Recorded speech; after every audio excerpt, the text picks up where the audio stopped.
another day. I took some flat pliers and have been working to bend this aluminum frame thing for the CPU back. This is a EC04025, which I'm going to be replacing to 68040, a full unit, and another one, 25. The old, good old Intel shovel. That's one of these things from a Pentium Overdrive. Now this is sitting in here. I'll show you how this works.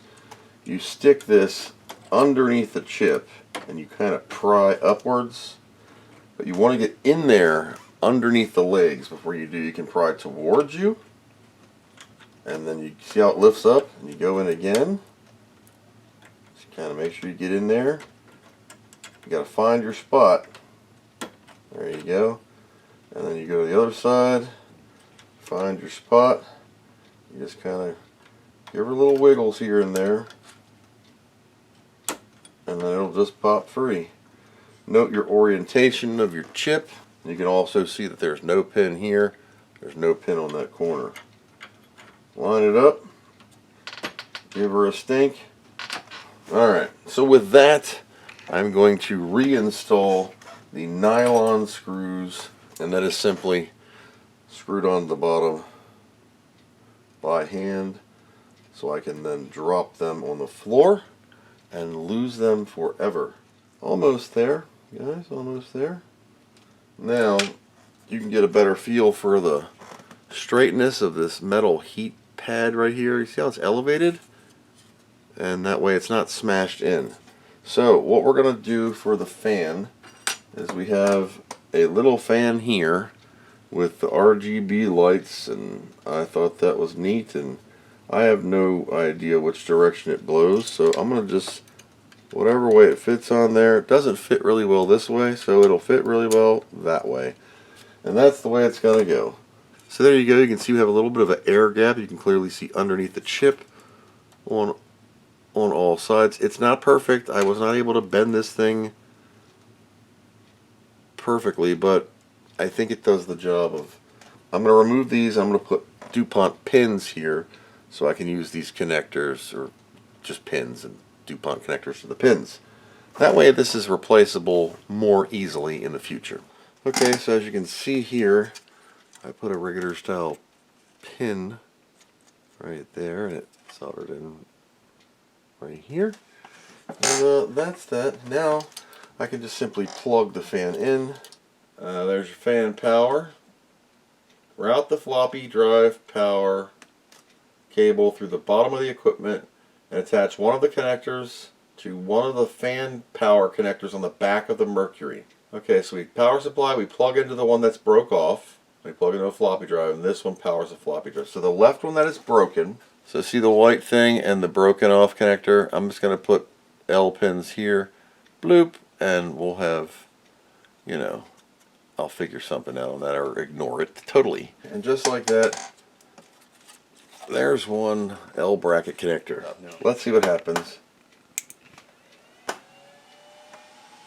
There's your fan. That's ripping.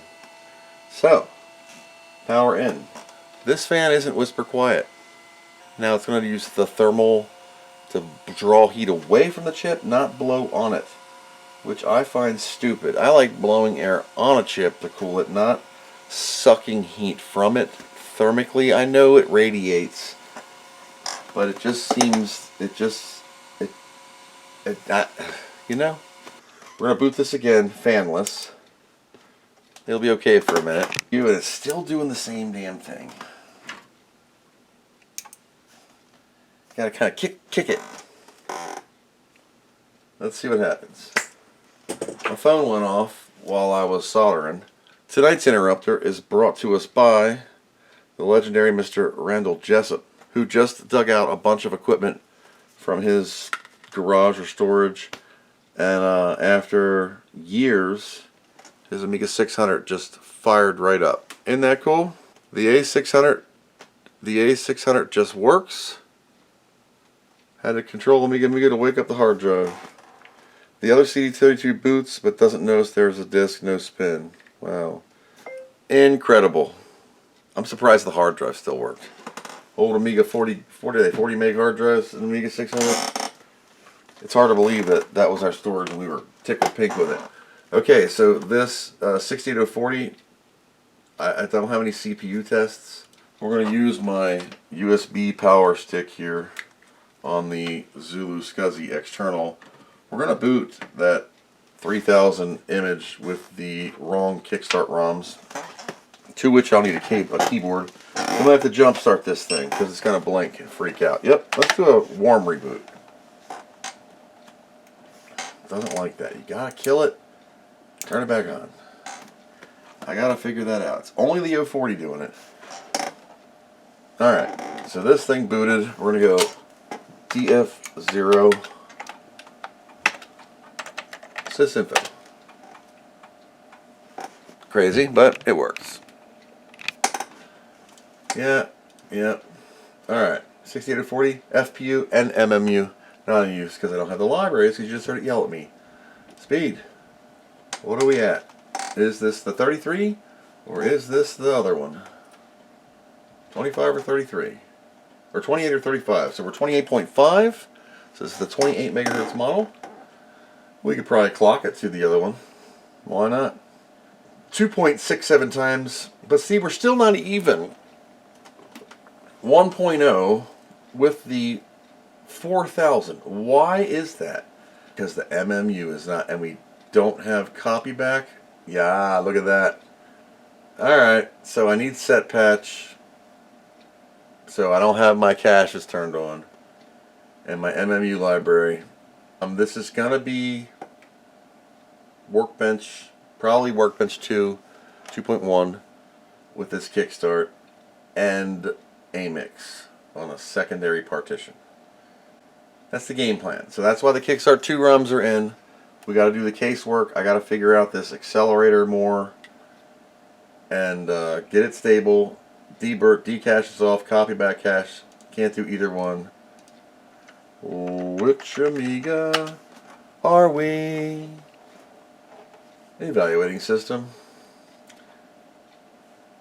27.7, 040 MMU not active, of course.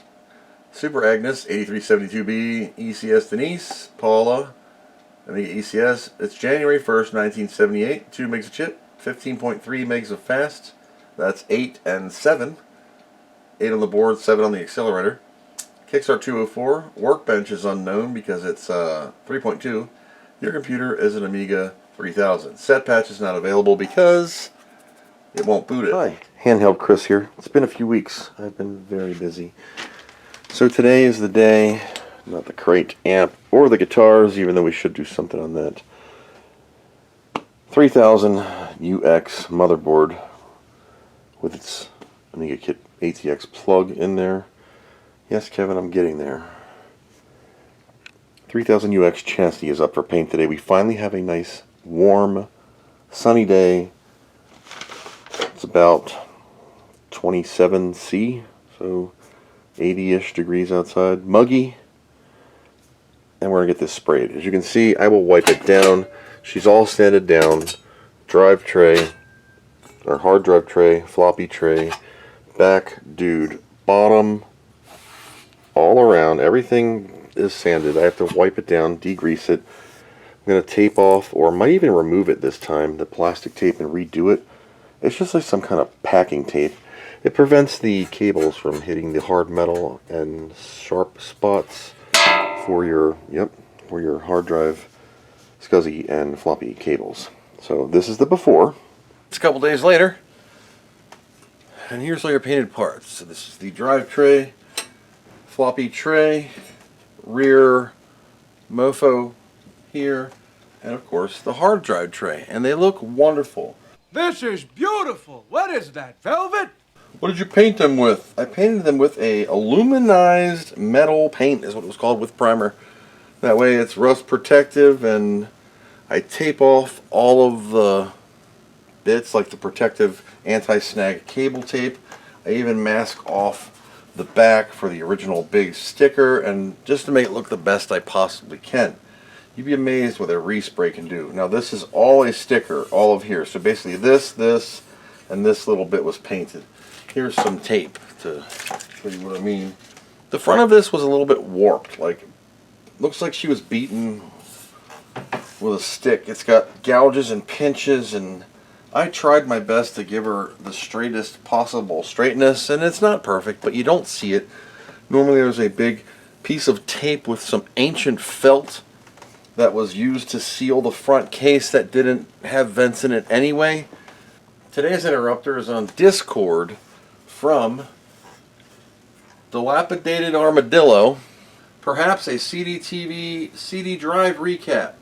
I'll pay you for parts. I'm putting a stopgap in place while I do some other upgrades. Blue Scuzzy, oh no.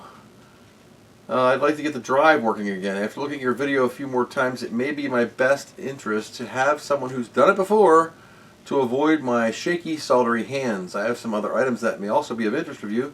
And we'll help out wherever we can because that's the mission of this channel, to save the Amigas.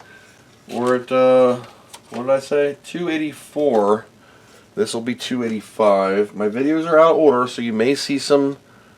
I'm trying to keep tabs on it. Well, I do still have to clean the motherboard, give that a hot tank in a can, the plastics, the uppercase. I want to try and get the mercury running. I was able to fix a Berg connector that restored the fan. There's a chip missing that I have to procure.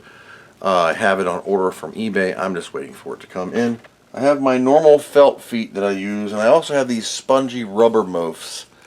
I don't know if I'm going to use those because I don't know. And normally I use larger felt feet. I bought the big pads and I have no idea where I put them. In my previous videos I've shown you that I heat them up with a lighter. And it's not really an official placement. I just kind of stick them behind this screw right here. 1, 2, 3, 4, which is about where the originals were. Alright, next is the plastic and the motherboard. So here's your plastic. Shiny side down.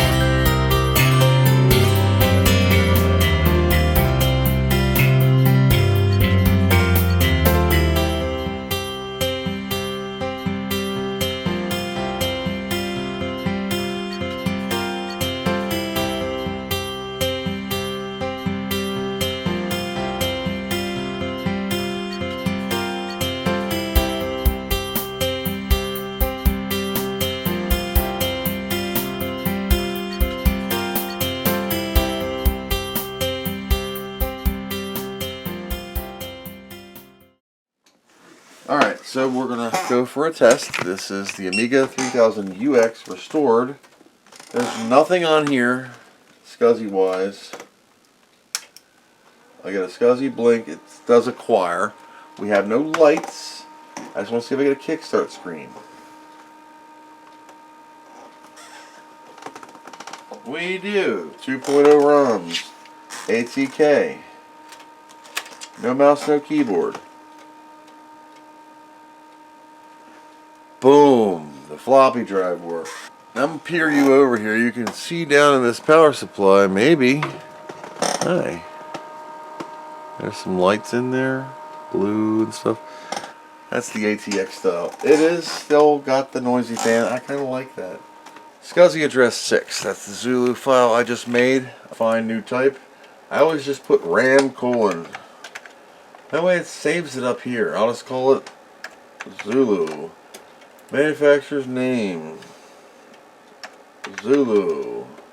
Drive name, Zulu.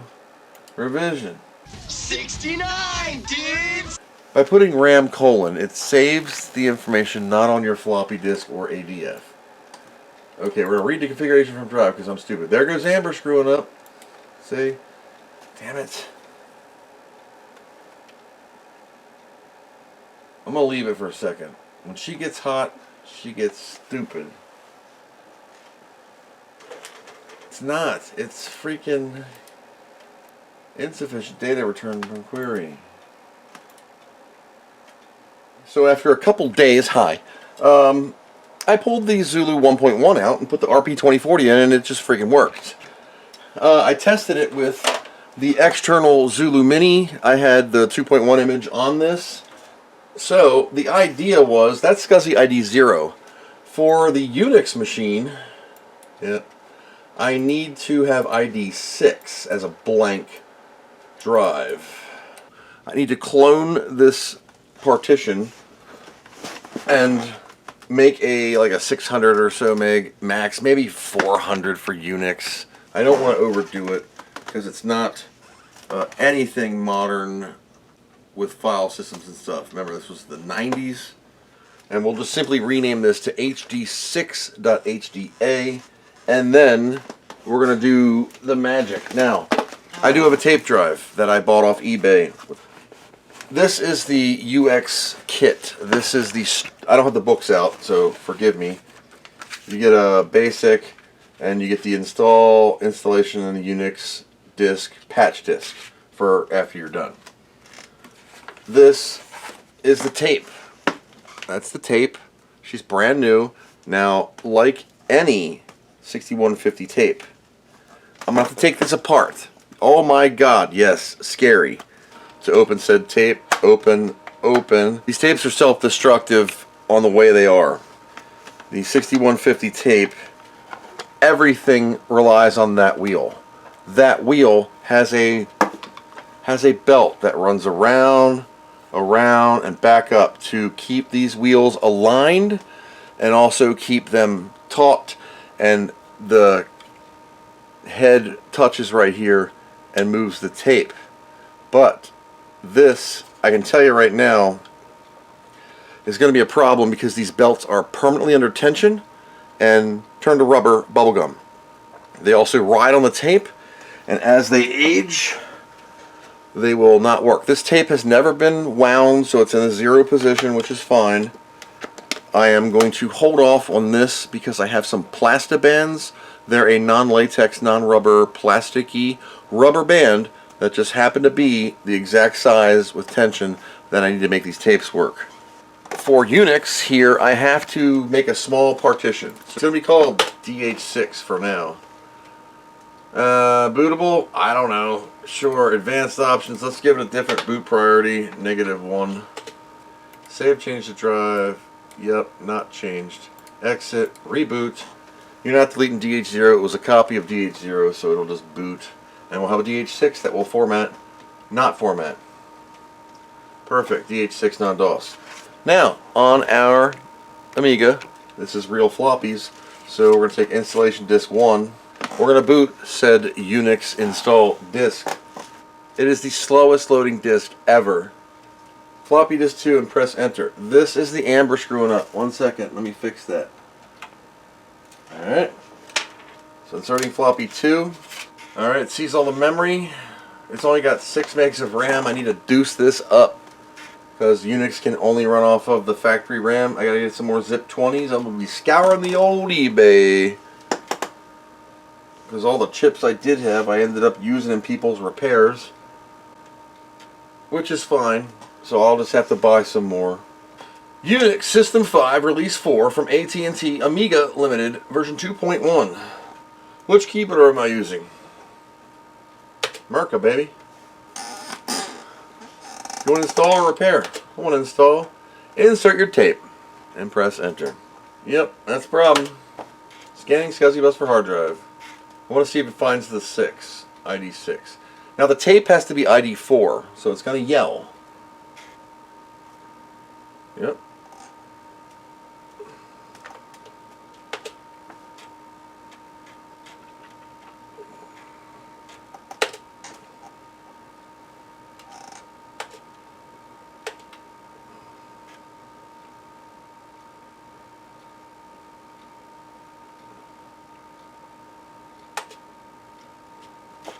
At least I'm formatting the partition.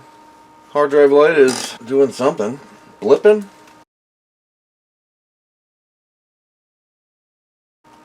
Boy, this is not fast at all.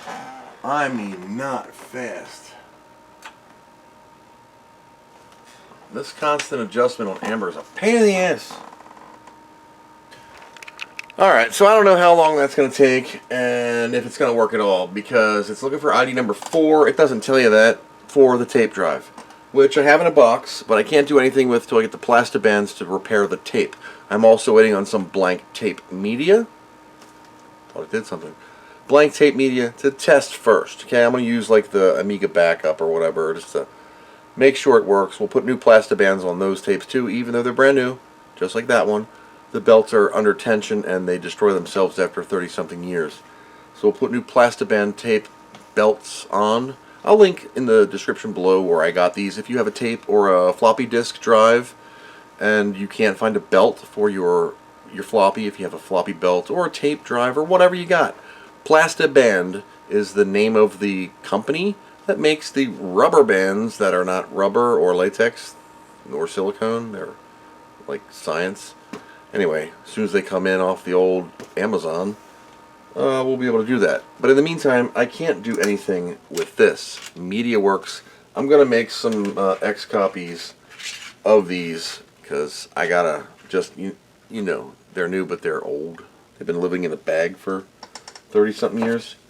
Here's the paper instructions for the addendum. Yep. All files on your hard disk root position will be erased when you load the installation tape. Oh, important safety tip. I don't have a 2410, so I don't have the graphics card for it, but we're just going to use the what we got for now, and we'll see what we can do later on. Some light reading for the release for learning, installing, and using 3 books. Luckily, installing is only about, let's see, how many pages is installing? 52. Interesting. Okay, on that note, I'll be back.